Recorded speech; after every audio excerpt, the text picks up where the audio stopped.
Every now and again, you hear a story that literally shakes you to the core.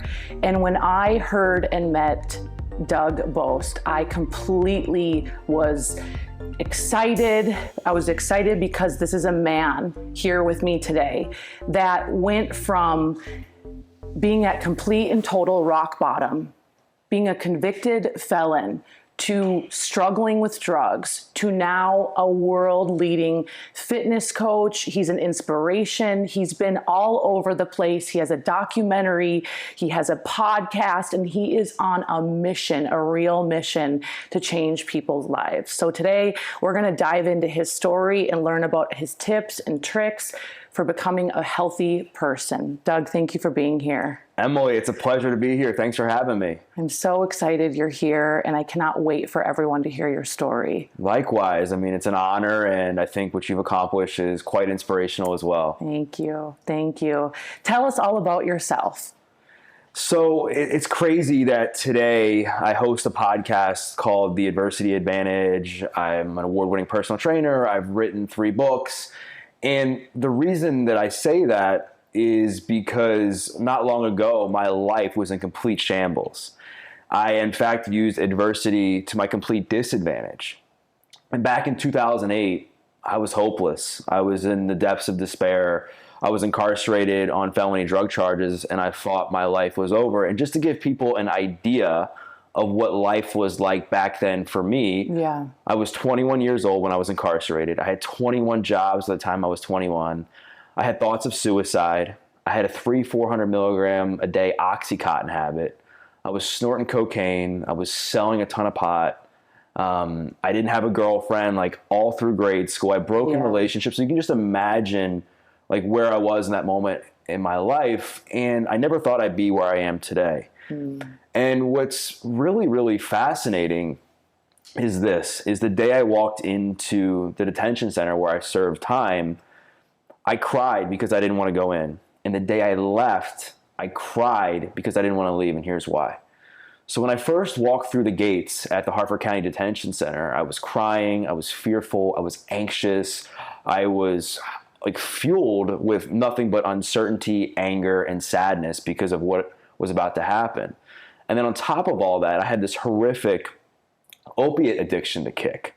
So the first few weeks I was in there was spent detoxing from Oxycontin, which felt like having the worst case of the flu possible. Like this, I would imagine. Yeah, all kinds of uncontrollable bowel movements, vomiting, shaking, tons of pain. I feel like I was trying to like leave my body, crawl outside of myself, tons of anxiety, sleepless nights. And my soon-to-be cellmate was sitting there at the Scrabble table playing Scrabble. And he could just tell, like, I wasn't as confident as I am today. My shoulders are rounded forward. I talk kind of quiet. How old were you at this point? I was 21. Okay. And he was like, you're going to start working out with me when you get through your detox. And I'm like, dude, no way. Like, if you see me, I could have been a model for Pillsbury at the time. Oh, my God. And so shortly after that, I saw him work out for himself. And just to give people an idea, he looked like a more jacked version of Brad Pitt from Fight Club. Okay. So this guy was here for this. Yeah, this guy was shredded, right?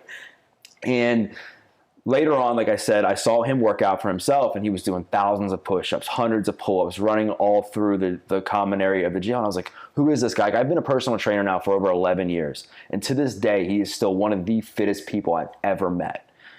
And shortly after that, we were just sitting in the cell, and he was like, what got you here? He's like, what happened? Yeah. Asking me more about my story. And I said, man, my parents got divorced, and it was a rough divorce. And then my friends, picked on me a lot, and I was bullied a lot in school. I was rejected by a lot of girls throughout grade school, never had a girlfriend. I was cut from all the sports teams, I had all these insecurities, and that's how I dealt with it. And he was like, quit being a bitch. Can I cuss on here? Yeah, of course. Cool. Yeah. Okay, just to make sure. All right. He said, quit being a bitch. And I looked at him and was like, well, like, what do you mean? Like, because, in that moment, like any moment like that, when we go through things in life where we're having a hard time and we've done some things we wish we wouldn't have done, like we're always kind of, in many ways, looking to be coddled, like getting that validation. And trying to be told what we want to hear instead of what we needed to hear. And he told me what I needed to hear. And he's like, there's plenty of people in your circumstances. There's plenty of people whose parents got divorced. There's plenty of people who were picked on. There's plenty of people who didn't make the sports teams they want, and go on and on and on, who aren't in jail, right, Doug? And I'm like, yep.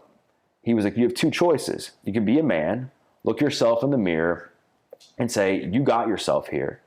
And it's up to you to make the decisions and choices to get yourself out of this. Or you can go be a bitch, cry in the corner, and say, woe is me, and blame everybody else for your problems. Like, most people will do that. And I felt, Emily, for the first time in my life, I felt like empowered, because I had this guy who didn't really have any skin in the game as far as my life. You know, he showed me this sense of unconditional, like, love, care, and kindness that I maybe wasn't used to. And I also had obviously started to get a lot of the drugs out of my system, and I was starting to think a bit more clearly. And I was like, you know what? Like, clearly I don't know what I'm doing, and I think he's right. So I decided to take him up on his offer and give exercise a try. So is this in jail? This is all in jail. Okay. Oh my gosh. Yes. So, wow. So before jail, okay, so, and I was watching this on the Today Show, you got pulled over, right? Yeah. So what led to me going to jail was I was just on the run, making a slew of bad decisions when I was 20 years old. Like I said, I had this horrific opiate addiction. I was selling tons of pot. I was just bouncing from job to job, damaged relationships with my family, completely hopeless, and just really not wanting to live anymore, because at the time I buried several of my friends in my friend group. Like, it wasn't like anything weird to go to a funeral when I was 18, 19, 20 years old. Like, I ran around with a pretty rough crowd.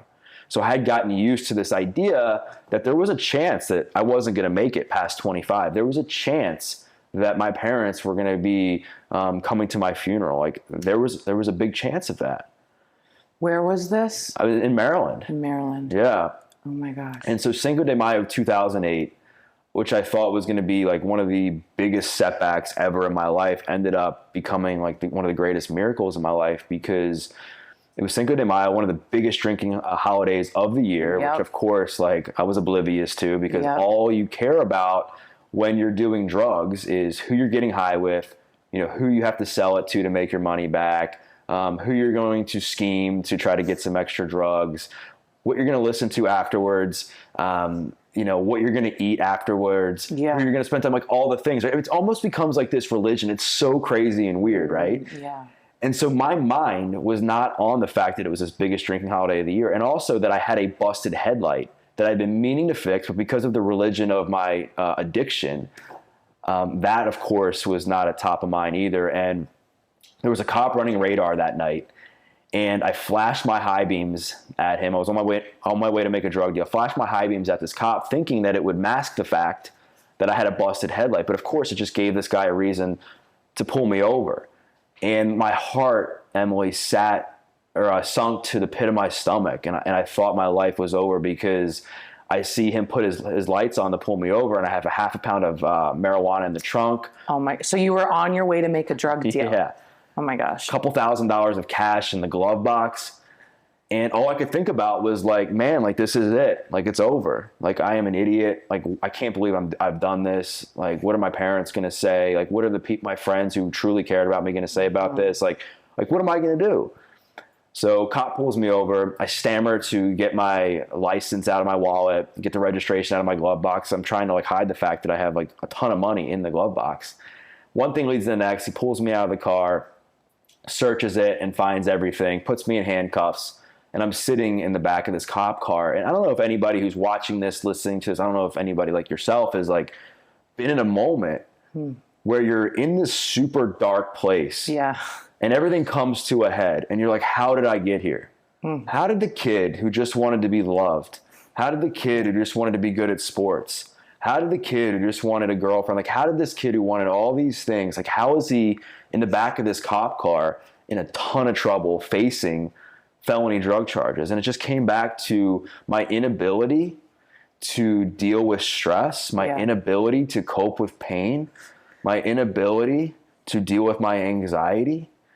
And that's, in a nutshell, like, why I was in the back of this cop car. So I get taken to jail and charged with a felony, with possession with intent to distribute marijuana. Yeah. And this was in May of 2008. A few months later, it's September. I go to court, and the judge, in my mind, like threw the book at me.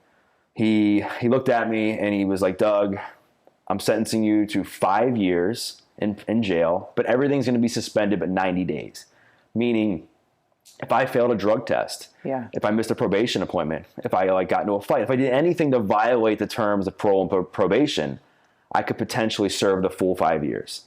So then he slapped on 5 years probation, 200 hours community service, all kinds of fines and drug classes. But he looked at me, he's like, Doug, you're young, you're 20 years old. This felony conviction is going to haunt you the rest of your life. Yeah.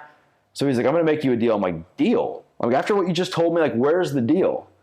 He's like, when you get done your probation, your 5 years of probation, if you complete everything without messing up, I'll take the felony conviction off of your record and give you a PBJ. And in that moment, I was like, all right, it's 2008. Isn't the world supposed to end in 2012? Because remember, that was a rumor back then. Right. I'm like, I buried several of my friends, like I said, in the past. I was high in court. I was going to get high when I left. I was like, all right, man, I don't think I'm going to ever do this. I had no faith in myself, but I'll just take the deal. And so he gave me a few weeks to kind of gather my belongings and keep up with some of the stuff I had to do at home before reporting to jail. And wow. So you had a couple of weeks to just be like, I'm going to jail. And and it was one last hurrah. It was I got to celebrate my 21st birthday. So did you go live it up? Yeah, I went ham. Wow. Because I was like, this is it.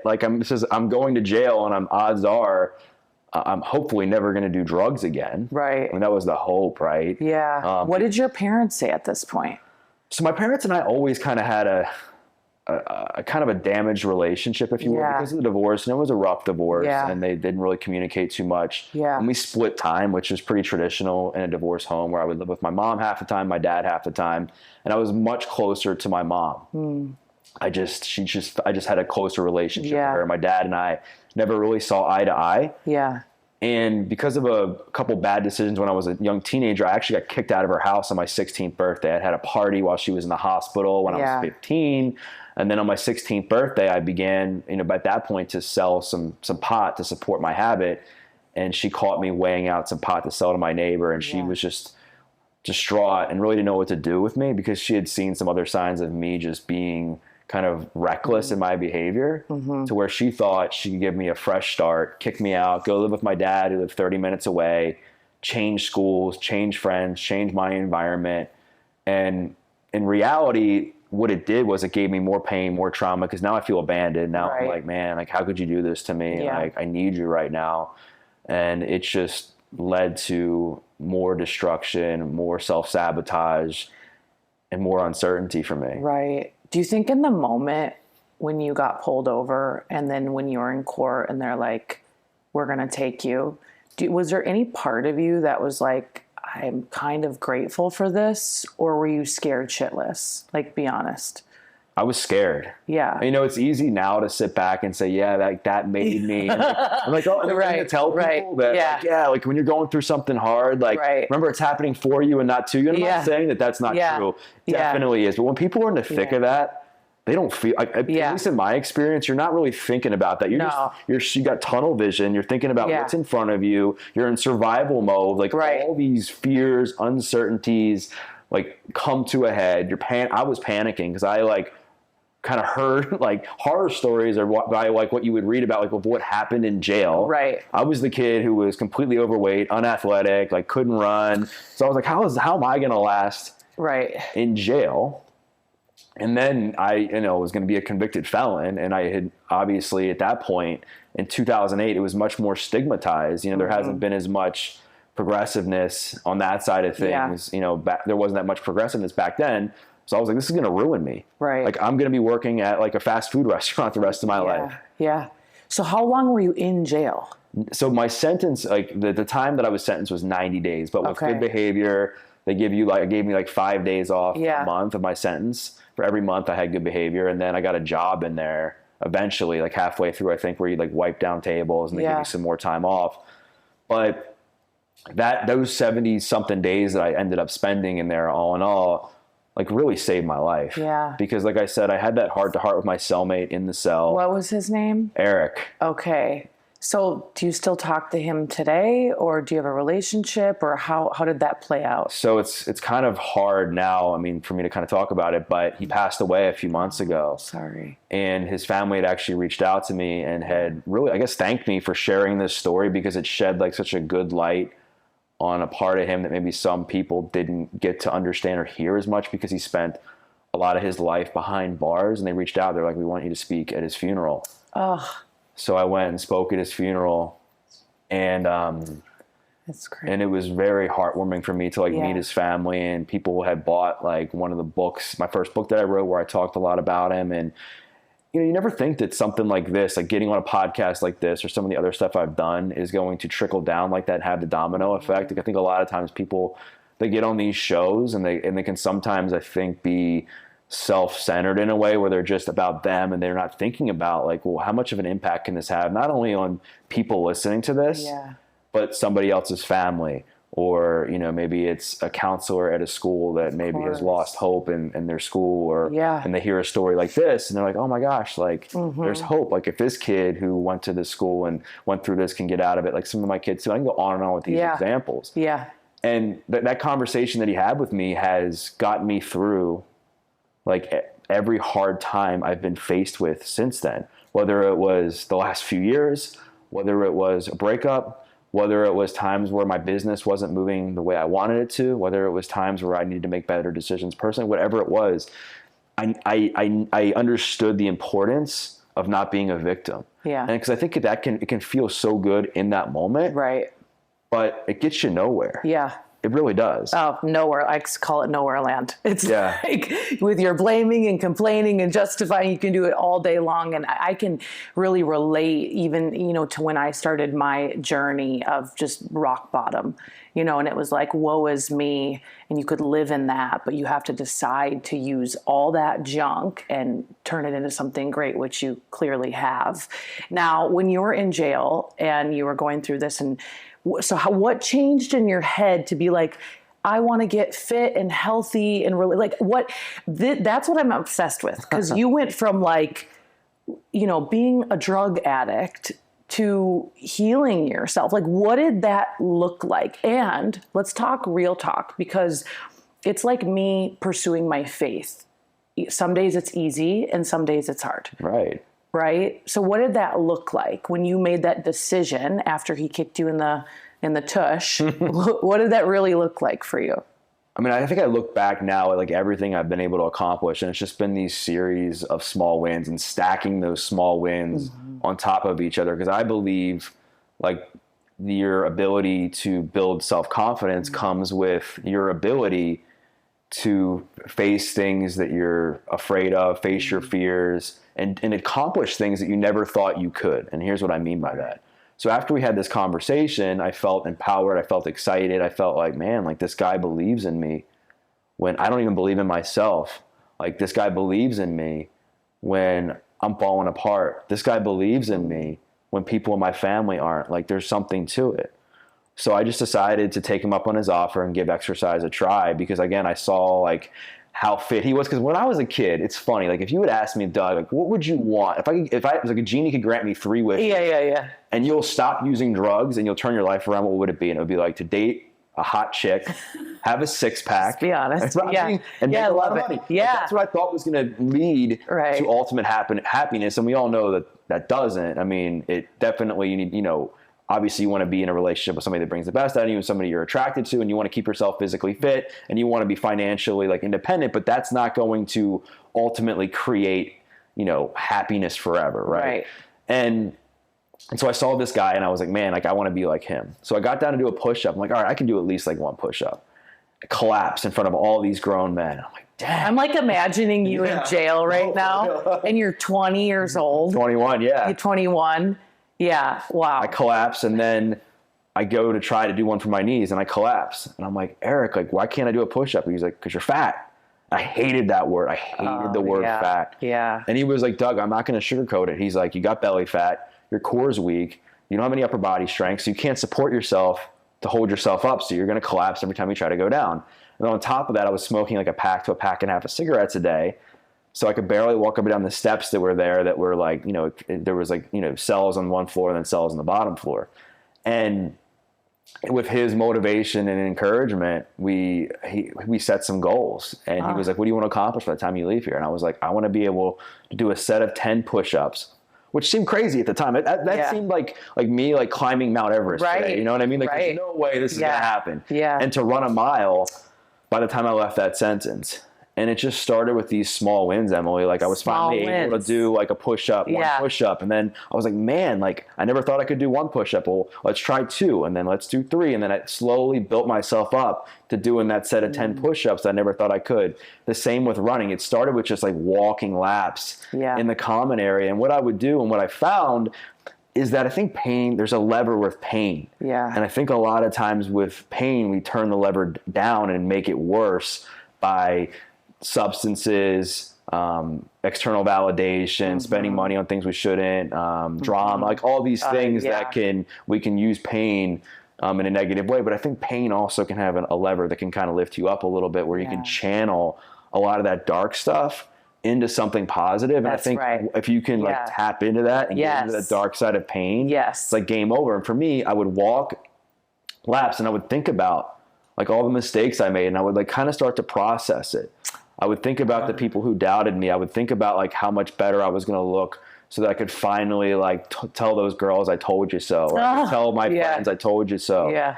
And then I started to also change the way I talk to myself, because when I first got in there, it was like, I'm a failure. I'm a piece of shit. I'm a fuck up. I'm never going to achieve anything. But then it was like, I believe in myself. I can do this. I'm going to be strong for today. I'm going to be relentless. And I started to just change the way I walk, change the way I talk to myself. And it was a process. It wasn't like it was like I snapped myself out of it and it was like immediate. Right. It was a daily thing. And then eventually I was able to run that mile. And I felt like for the first time in my life, I was ready to stop using drugs and ready to transform my life. And it wasn't the push-ups and the sit-ups and the running that necessarily did it. It was how they made me feel. Yeah. It was this ability to finally get comfortable being uncomfortable. It was finally being disciplined and doing the things I knew I should have been doing all along. It was this ability to, reestablish how I dealt with pain, like reconnecting like behavior or to emotion, like reattaching how I dealt with it. Because for the longest time when I was depressed, stressed, or anxious, it was just, I'm going to numb myself out with drugs. Yeah. And now I learned that exercise and doing things positive for my health and my body can be this new tool to change my life. So what I'm picturing, I just want to know, like, I'm envisioning this whole thing. Like, I'm imagining you on a track. I'm imagining you with a bunch of cellmates and these big tatted out guys, and you're this young lad. So what was it like when they're like, you get to leave, and they open the door, and it's like, I just imagine the light coming on you. It's totally in a movie. I'm picturing this. But what was that really like? Like, were you like empowered to go out there and like crush life? Or were you like, I am scared now? It was bittersweet. Okay. Because obviously like I'm replaying that song, I'm Walking on Sunshine in my head, as I'm getting ready to leave. But there was also a lot of emotional transformations that happened inside of that jail. Wow. And up until that point, I had proven to myself that I couldn't live life without drugs. The only time I was able to abstain from abusing drugs was when I was in jail. Mm. And I also had the help of my cellmate, like kind of holding me accountable, guiding me along throughout my time in there, which I wasn't going to have when I left. And I remember the day I left, I mean, obviously I was scared and had a lot of uncertainty. Was like, am I going to make it? But alongside of that, I had to tap into this level of like blind faith to where like most of me doubted me. Like most of me thought I was going to fail, and rightfully so based on my past. But there was a small part of me that just had grabbed onto this sense of belief that I had been able to develop in jail, to where it was like, I just knew that the only shot that I had of making it was to be relentless about becoming a better version of myself.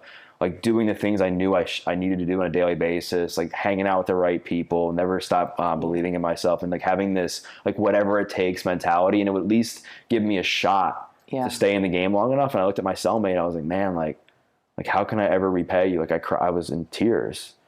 And he said, don't mess up and pay it forward. And back then, like, I didn't know what pay it forward meant. Like I'd never read a personal development book. Like none of that like was going through my mind at all. And he gave me a workout plan that I still have framed in my place today. So I never forget where I came from. And then I got out and was just on this mission to continue changing my life through fitness. Wow. And using that as a catalyst to change other areas of my life. Wow. So when you got out, like, did you have your old friends being like, hey, Doug, you want to like chill? Like, was there any of that? I mean, I got to imagine like you shifted your identity. You've shifted your physical fitness. You've shifted your heart set, your mindset, all the things. So what the heck? Like did you go home, obviously, because you didn't have a job? So did you go live with your mom? Were you like, I'm going to be a trainer? Like, how did all that evolve? And then how did you fight off? I call them demons. You can call them whatever you want. Yeah. But like, it's like you're going into the new, but you're fighting the old. Like, what did that really look like? Because I feel like there's a lot of people that listen to this show that they so badly want to move forward in their life. They so badly want to get out of that abusive relationship. They so badly want to follow their dreams, but they are being sucked into the old constantly. I think the one thing that was instrumental in jail outside of like all the fitness and everything that my cellmate taught me when I was in there was I was fully naked, spiritually, mentally, and emotionally, and like raw for the first time in my life where I wasn't, because I think what happens is if we don't establish our own identity, we will like use other people's identity to create our own identity, right? That's true. Right? Yeah. And I did a lot of that. So the mask of trying to fit in with my friends was off. The mask of social media was off. The mask of addiction was, all these masks that I've been wearing for the longest time were now off. And I was just purely naked with myself and got a chance to do a lot of thinking about what I wanted in life, or the mistakes I had made, or the types of people I wanted to spend time with, or even like how I could have been a better human, like to other people. And so I got out. I actually moved in with my grandparents, who to this day are still like some of my best friends, my saving grace. I see them a lot. And they gave me what I needed, which was accountability and love. And if anybody can do that, like together, find the dance that they did, it can be transformational for somebody. Because what they did was they were like, all right, you can move in with us and you don't have to pay for food. You don't have to pay us rent. You don't have to pay for anything. But if we give you money to like go out or get some food or whatever on your own, like you have to bring us a receipt. You have to like make your bed. You have to take care of yourself. You have to have a job. You have to work out. Like, and if you don't do any of those things, like you're out. Wow.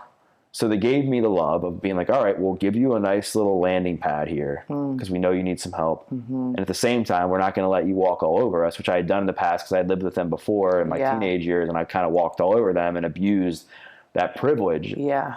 And as far as my friends, I mean, it was tough because I think one of the most addicting things is people. It's true. You know, and true. It often gets overlooked that, you know, sometimes like we stay in relationships, we stay in friendships because of past memories or because we're like, man, like I've known this person for 10 years, or am I going to find anybody that's better? Or what are they going to say about me if I stop spending time with them? Or like, is it me or is it them? Like maybe I'm being too judgmental. I go on and on with these examples, right?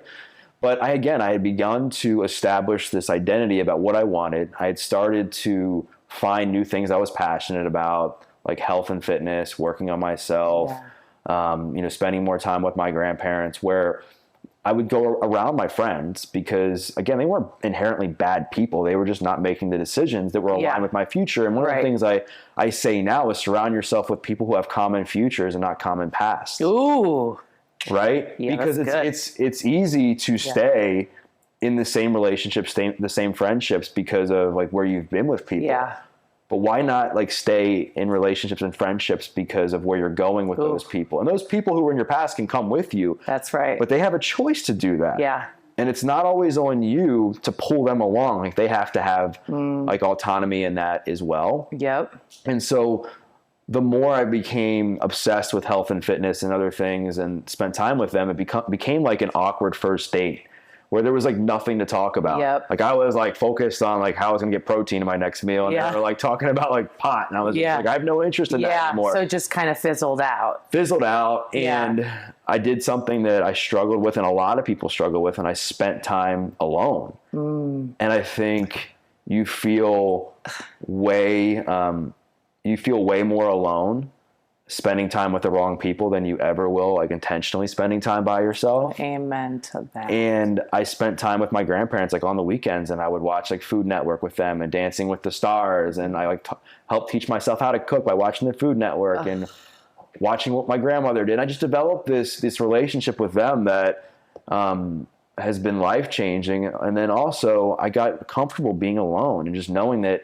I didn't have to go out all the time. I didn't have to be around other people to fill myself up. Right. And just because I spent time with myself didn't make me a loser. Yep. I mean, think about it. That's why so many people like stay in relationships they shouldn't be in, because they feel that if they're not in a relationship that there's something wrong with them. Right. And in reality, like there's going to be something that's going to be way more like wrong in your life if you end up staying in the relationship for the wrong reasons. That's right.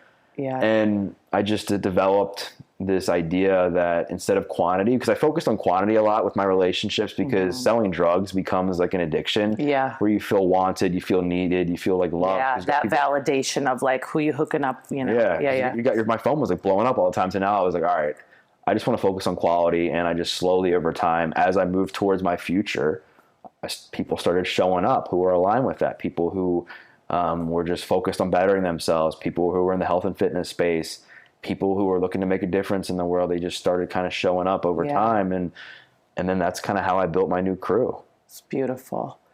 What's your vision and mission now? My vision and mission now, it's really, there's a couple things. One, it's to help people use adversity to their advantage, because like I said at the beginning, like I used adversity to my complete disadvantage. I don't think adversity is what breaks us, right? It's not like when somebody gets divorced, that's not necessarily what breaks them. It's like when they go and they drink like a bottle of vodka every day for the 5 years afterwards, that's when that breaks them. Their life falls apart. They might lose a job. They might, have more relationships fall apart. Their health might fall apart. Like all these things happen, not because of necessarily the divorce. Obviously the divorce is traumatic, but because of how they dealt with it. Same with like losing a job. Same with, having like your finances impacted. Same, I could just fill in the blank with different things of adversity, different like types of adversity that come up in people's lives. It's all on how you respond to it. And I just want to empower people that just because you're going through something that's challenging doesn't mean that it's going to identify you for the rest of your life. It doesn't mean that you have to stay in that same state forever. You could stay there. And I think it's healthy to acknowledge that what you're going through is painful. Right. But you also have to get yourself like above the weeds a little bit and say, all right, like I acknowledge this is painful. Like who do I want to be in 6 months? Do I want to be the person that was so thankful that I, got therapy? I was so thankful that I established a good meditation routine. I was, developed some new friendships or whatever, to where now you're growing as a result of that. Or do you want to be the person 6 months down the road? It's like, gosh, like what am I doing? Like, what have I done? So that's one part of it. And then just to help establish the power of people with the three words that I live by, and that's faith, family, and fitness. Like faith in God, for me, I'm a Christian. Like faith in your life, like faith that I'm going to do great things, faith that I believe in others to do great things, right? Believing in the unseen. I think when people hear the word faith, they get kind of timid about it. Because faith and religion oftentimes go hand in hand and they get talked about interchangeably. But to me, it's like faith is believing in the unseen. Absolutely. And my best definition of having faith is like you just imagine yourself in this dark tunnel and you have no idea where your life is going. You have no idea where it's headed. But fear keeps you there because you're afraid to take a step forward. Fear keeps you there because you take a side step and you're like, man, like I'm just like struggling to move. Like I'm just going to like move my feet a little bit, or you go backwards and you end up going back to comfort, same relationships, same destructive patterns, same old habits, right? Faith, on the other hand, is you just take one step forward. And even though you're in that dark tunnel and you can't see light at all, you have no idea when it's coming. You have no idea how, you have no idea where, but you just know if you keep walking forward and you have your head up and your head held high, that eventually you'll see the light. So that's faith. Family is surrounding yourself with people who bring the best out in you. Surrounding yourself with people who love, support, and challenge you unconditionally. Like, not somebody who just pats you on the back all the time. Like, I want someone who's going to check me when I'm acting like an asshole. Same. I want someone to be like, dude, like, what are you doing? Like, you shouldn't have talked to that person that way. You should apologize or whatever. Like, hold me accountable so I can grow, right? Yeah. And it doesn't necessarily have to be blood. Like, I was going to say, like, chosen family. I feel like so many people in my life, like mentors I have had, they're not the ones that are like, you're the best. You know, they're like, you're doing good, but you can do a little better. Or, you know, who do you think you are? I literally every level of my life have had people check me, and I'm so grateful. And, you know, I think a lot of people are listening and they're like, well, my family isn't supportive. You can choose your family. You can choose your family. Right. And like, the one thing I'll say is this, is like, if you're the smartest person in the room, it's time to get to another room. That's right. That's what I say. Really? Yeah, that's awesome. Yeah. I'm glad we're in new rooms together. Yeah. And I think, because I think that's hard for people. I think because people haven't established their own identity, they feel insecure. They haven't found ways to really fill themselves up. They fill themselves up by the validation of others and external validation and knowing that they think, quote unquote, that they're smarter or they're better than people. You see that in relationships. You see people stay with people they shouldn't be with because they feel like they have this sense of control or power because, you know, it's comfortable. Yeah. And they've outgrown that person, but they're like, I at least I know I have this person like at my side all the time. So what's the point of like challenging myself to that next level? So like, you know, family, like I said, doesn't have to be blood. I mean, ideally, you want to be close to your family, but things happen, right? That's right. And then fitness, it's like, well, what are you doing to keep yourself mentally, spiritually, emotionally, and of course, physically fit? And I believe if you can do those three things, I truly believe you'll live a more positive, purposeful, and passionate life. Beautiful. So good.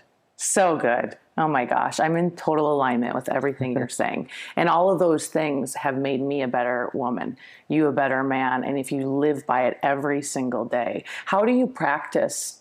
I'm just wondering, how do you practice your faith? It's a challenge. Yeah. You know, it's a hard battle, especially like the last few years where a lot of my income on the training side of things was tested. Yeah. And one of the things I always had to remember was somebody, when I first became a Christian, gave me one of the best pieces of advice. He was like, you know, Doug, like, it's okay to sometimes not be on the field playing like as a Christian. It's okay to just be on the sidelines sometimes, but just don't ever retire. Wow. And I just took that and I was like, man, like, that's so true. Because, you know, there's in life, it's easy to be faithful and like believe when things are going great. It's easy to be like, yeah, God's got my back. Hallelujah. Yeah. Hashtag blessed. Yeah. You know what I mean? Yeah. It's easy. Yeah. But when you're challenged, oh, that's the real. Like, how do you like take it? How do you take a step and practice the pause and say, like, okay, like, is God real? Does he have my back? And I think for me, I just have never let go of that belief. Yeah. And I don't beat myself up on it. I give myself some grace and know that like there's going to be days where I'm just not feeling as empowered with my relationship with God, but I just know it's always there. And it's always like how I always show up as the same version of myself, the same person, you know, because I think in my experience as Christians, like, I think we make it too difficult and we're always like being like, all right, like, what Bible verse should I read to become a better Christian, or what book should I read? And the same person who was instrumental in my early days of being a Christian, I just said, like, how can I be a better Christian? The guy kind of laughed at me and he was just like, just don't be an asshole. Yeah. You know, just act like Jesus. And I was just going to say, be like Jesus, the greatest leader of all time. Yeah, and don't be a jerk. Yeah.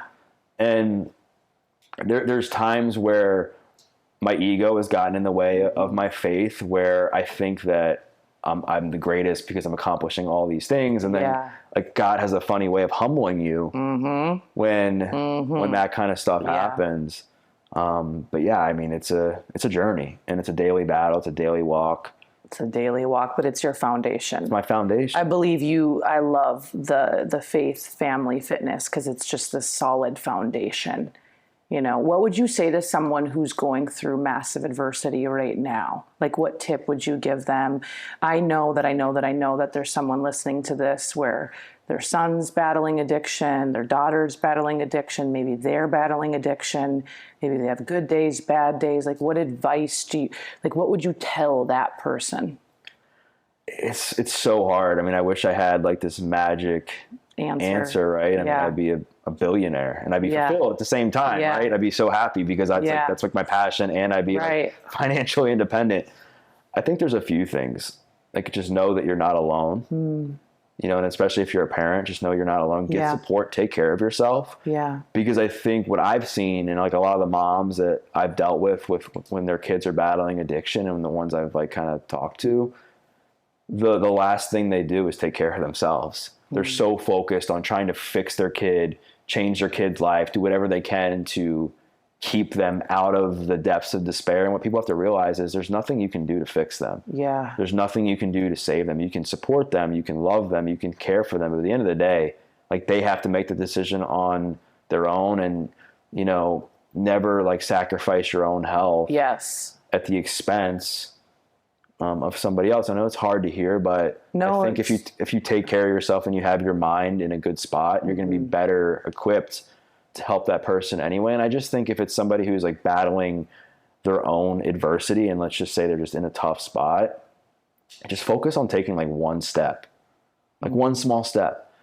You know, you and I live in this personal development, self-help space that is so focused on achieving like big things and doing like the unimaginable. I think that's great. It is. Yeah. But people forget that in order to get to that place, it started with small steps. Absolutely. Nobody woke up one day and was like, I think tomorrow I'm going to have $1 million in my bank account. Or I think tomorrow I'm going to change like 1,000 people's lives. Yeah. Right? It just started with one step. And one person. And don't be afraid to reach out and ask for help, you know, and just think about like, what are some things that you can do right now to change your state? What are some things you can do right now to change your mood, to change how you feel? What are some things? It could be just going for a 5-minute walk. Yeah. It could be calling somebody that you trust. Yeah. It could be walking your dog. It could be just practicing the pause and just journal. It could be like a variety of things. Yes. Because people are afraid of discomfort. Like, one of the conversations I have a lot with some of the people that I coach is trying to get them to understand that just because you're uncomfortable doesn't mean that you have to just feel comfortable right away. Right. Like, sometimes you got to sit in that discomfort and gain some self-awareness, which a lot of people I think lack. They do. Into like what's going on. Like, one of the things I often say to people is that something that's worked for me for a while is like the 3 A's when it comes to something when I'm going through a hard time, and it's like self-awareness. Like, what is it I'm going through? Yeah. Is it anxiety? Is it lack of sleep? Is it depression, lack of energy, like whatever? And then acceptance is the second one. I think this is pretty important because I think, I mean, in our world, like, we're taught that we're supposed to be perfect all the time in this self-help space. It's always like, make more money, like, be happy, be grateful, be positive. I think that's bullshit. Yeah. Because I think there's going to be days where you feel off. I think there's days absolutely where you feel like crap, and you just have to accept. Roller coaster. Right? Yeah, for real. This is just part of life. Yeah. And you acknowledge that it's normal and that it's okay. And then, so that's like the acceptance piece. Because a lot of times people fall down this shame cycle. Yeah, they do. And they're like, why am I feeling this way? Oh, I've totally been there. Right? Yeah. And then the third is like kind of like what I touched on like a few minutes ago, which is the action piece. Like, what are some things I can do now that are healthy and going to make me feel better, that are aligned with my highest self? Now, again, sometimes you might need to sit there and just deal with it and just think about like what it is you're going through. If you're somebody that always is looking to escape. Yeah. But sometimes like that person whose habit is to just grab a bottle of wine, drink a glass of wine, maybe that person, instead of doing that, can just go take a walk and say, you know what? I'm going to go for a walk for 5-10 minutes. And then when I come back, I'll make a decision about what I'm going to do next. But I'm going to take this walk first.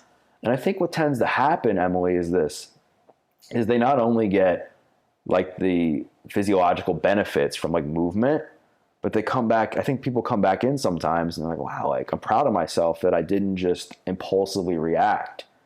And they feel so much better afterwards. Oh my gosh. Amen. When I was battling like food issues, that's what I did. Really? It was like I had to change my state. I had to go on a walk. And it was like it set me on a better path.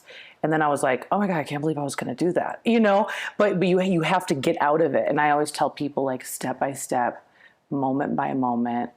And then you're just going to become anew when you do that after a while. But it's the hardest when you're in the thick of it, because you're like, I so badly want to just give into this. Yeah, and you think about, like, a lot of times with people, especially like in the recovery world, it's a marathon. Yeah. Like, like obviously the goal is when you stop using drugs to not do it again. I mean, that's the goal. I mean, obviously, a lot of people don't go that route, which is okay, as long as you're continuing on that path of recovery and trying to get yourself right. But my point is this: if you were to start, if you had trained for a marathon and you were going to start and you go out and you sprint as hard as you can, the first mile, what's going to happen? You're going to fatigue. You might get some cramps. You might slow down. You might even stop because you're like, man, like I went too quick out of the gate. I used up all my energy. Like, I'm cramping. I'm like, I don't know if I'm going to be able to do this, right? And that happens a lot with life when people try to, like, bite off more than they can chew, and they try to do too much at once. That's why I say just, like, focus on the small steps. Get those easy wins. Build your self-confidence. Like, that's what I did when I was in jail. If you had said to me, Doug, like, all right, my cellmate was like, yeah, Doug, we're going to do 50 push-ups today, I would have been like, get the fuck out of here. Like, I'm going back in my cell and I'm going to sleep. Right. You wouldn't have gotten a win, and the win breeds the confidence. Right. Because, I mean, I think confidence is built not just by, like, achieving these small wins. I think self-confidence is built by, like, climbing the mountain of life. That's right. And continuing to get back up each time you fall. It's not built at the top. Yeah, you feel confident at the top, but it's built on the way up. Yes. And I think confidence is built, differently for each person. Like, what might scare me might be different from what scares you. Like, doing a single push-up when I was in jail scared the heck out of me, because I had obviously never been able to do a set of push-ups before. So that was so intimidating to me. And it's all relative based on what we're going through. So I just focus on some easy wins, take some small steps if you're that person who's listening. I love it. Who's struggling to find yourself right now. So good. Oh, this has been amazing. Thank you for opening up. You really are incredible. Where can people find you? So the best place to find me is at Doug Bopst on Instagram, is where I'm most active on social media. Spell it. So it's at DougBopst